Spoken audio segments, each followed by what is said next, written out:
nombre es Catherine y vamos a presentarles un video informativo sobre el ferrocarril de Texcoco. Esto es de la materia de historia del grupo DAS, turno vespertino, tercer semestre. Mi equipo está conformado por Daniela Cueto, Angie Martínez, Uriel Ramírez, Eliel Márquez y su servidora Catherine Arzate. Mi nombre es Daniela Michel Cueto Martínez y yo les voy a hablar sobre la estación del ferrocarril, si es tangible o intangible. El patrimonio cultural de la estación del ferrocarril de Texcoco es tangible porque abarca elementos físicos como el edificio, las vías y otros componentes arquitectónicos. Estos aspectos son parte del paisaje cultural y tienen valor histórico y estético, representando la importancia del ferrocarril en la conectividad. Hola, soy Uriel Ramírez Molina y esta estación periférica al ferrocarril intersónico que tenía sus bases principales en Acapulco y Veracruz y que en el año 1892 comenzó a dirigir transporte de carga a la Ciudad de México y Jalapa.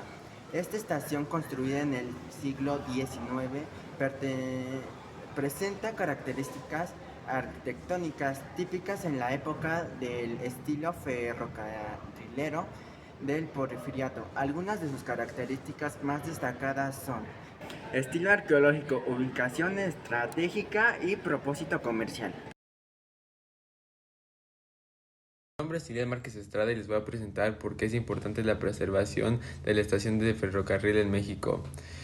Es importante por varias razones que abarcan aspectos históricos, culturales y sociales. Uno de ellos es el valor histórico. La estación de ferrocarril de Texcoco es un testigo del desarrollo del sistema ferroviario en México, que fue crucial para la modernización del país a finales del siglo XIX y principios del siglo XX. Otra es el patrimonio arquitectónico, ya que esta estación de ferrocarril suelen tener un valor arquitectónico significativo, siendo representaciones de estilos y técnicas constructivas de su tiempo.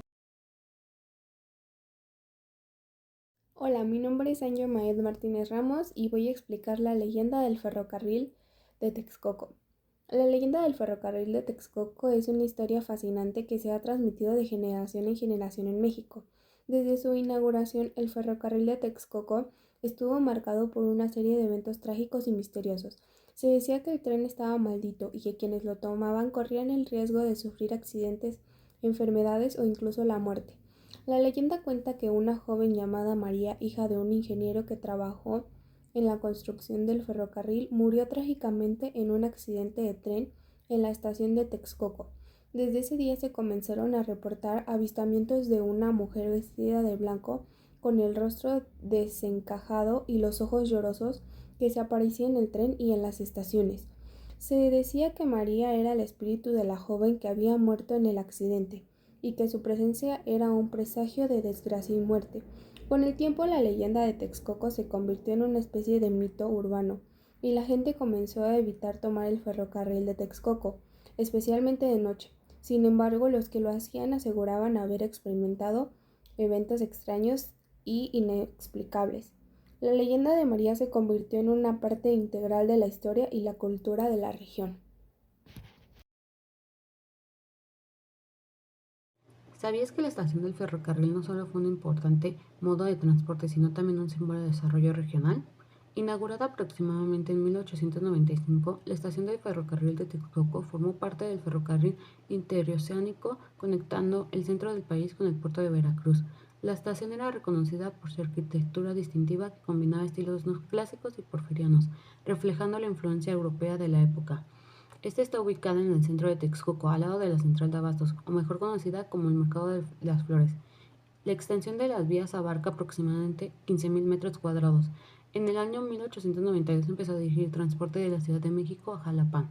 Actualmente todavía se puede observar que pasa el tren con algunos materiales que son dirigidos a la arenera de Texcoco.